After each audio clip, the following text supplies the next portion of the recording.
On September 17th, 1787, a bunch of really smart guys gathered inside Philadelphia's Independence Hall. They gave a thumbs up, then lined up to sign a document that laid the foundation for the way our government does business. I mean, we're talking about the supreme, the ultimate law of the country. A little something we like to call the Constitution of the United States of America. Now, it took months to hammer out details, weeks to agree on the wording. Shoot, even a few members of the Constitutional Convention were unhappy.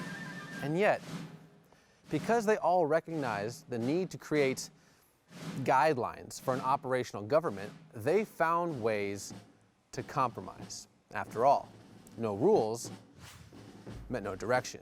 No direction, no purpose, and without purpose, no unity, and then without unity, they could easily fall right back under the bus of tyranny, which is no good. Still, knowing you can't please all the people all the time, the framers wisely crafted a transitional or living, that's a good way of putting it, a living document capable of growing and changing and adapting depending on the needs of the people. In other words, when enough of the people, i.e.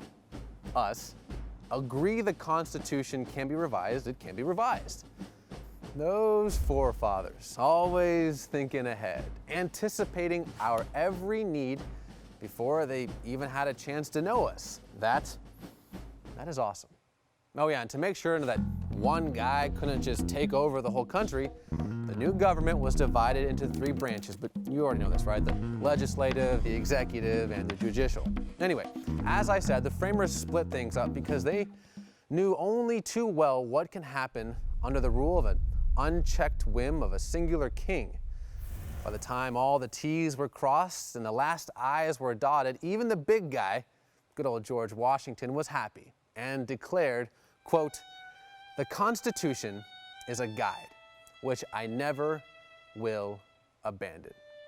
And thank goodness for that, considering the fact that the Constitution was in place before the father of our country was sworn in as president. I mean, it's pretty tough to govern a country without those aforementioned guidelines. So, to recap, the Constitution was signed and ultimately ratified by all 13 states. George became president.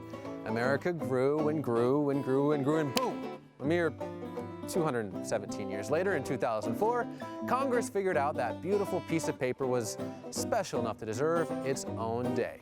Done. Happy Constitution Day, everyone.